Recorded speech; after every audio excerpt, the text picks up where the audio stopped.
I'm going to change these out for XT90s because I don't need another battery plug. I've got enough as it is. Underneath it there are some screws right there. Took those out, and then I pulled the top off, and then I cut a zip tie holding all these wires together, and I was able to get this out. And I should be able to get the job done right here. I'm going to pull that off, the back of this that holds these plugs in here, and see if I can get some XT90s to sit in here where they're nice and secure. Once I get that, then I start cutting wires and soldering stuff. Now the EC5 connector mount is really nice. I mean, it fits flawlessly. Fits in there nice, snug. The little securing piece does wonderful, absolutely nice. What I'm about to do to this is not going to be perfect, but it should work. If you have a 3D printer and you can print some of these that will fit an XT90, you might want to do it. You might make $1. Basically, I'm just simply going to Dremel out those right there and then see where we are as far as fitting the XT90 in place, and then I'll just open up as minimum as I need. And then from what I can tell, I should be able to go all the way to that line right there. That line will fit flush right there, which actually lines up perfectly, and I can reuse this because it actually should fit right back in there. So hopefully it won't be too messed up when I get done with it. Well, okay, I got one side opened up and it fits. To make this fit, I didn't want to cut any deeper than that. I mean, that is really thin on both sides. So I actually had to take the Dremel and Dremel off a little bit of the plastic here, and to get the depth I needed, I also had to take that off along with the lettering.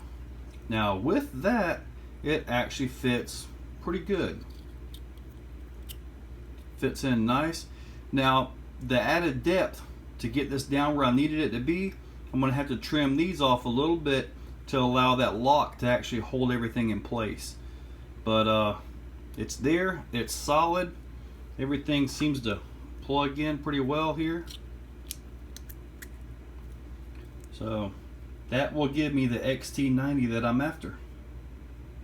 Now I gotta cut the other side out and try not to go all the way through.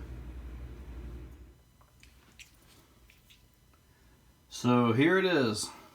I've got it opened up, and let's see if we can slide these things in.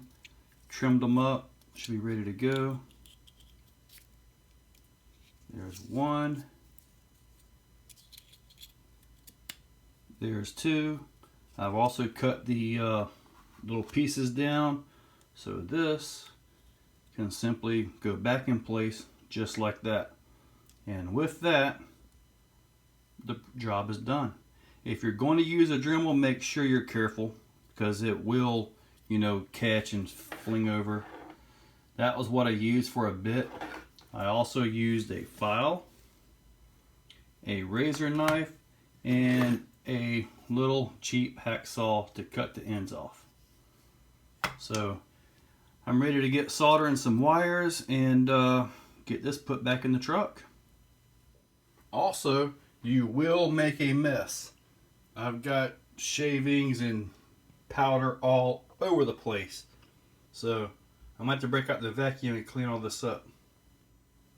This is what they look like installed. I also had to trim a little bit of the chassis area out to make sure these things fit. It was quite a job getting these in, but they're in, they're solid, and no more adapters or another battery plug. I mean, the EC5 plugs are fine. I mean, there's nothing wrong with them at all, but I just didn't want another plug on my batteries. So, there we go. Got the battery plugs in.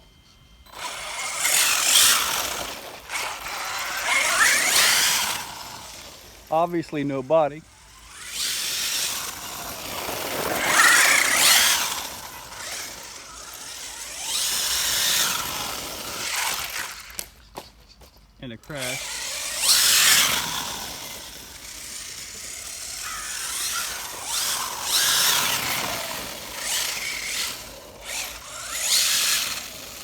This thing screams. This thing screams.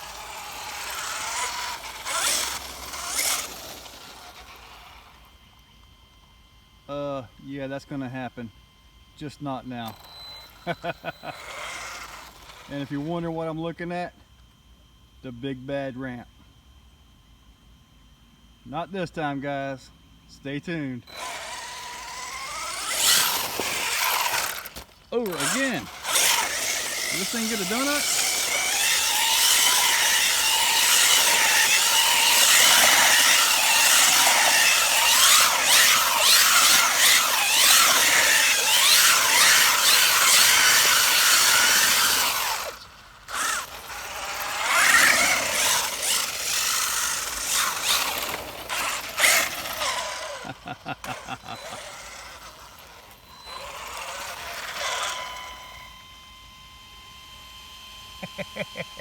I think I like this truck.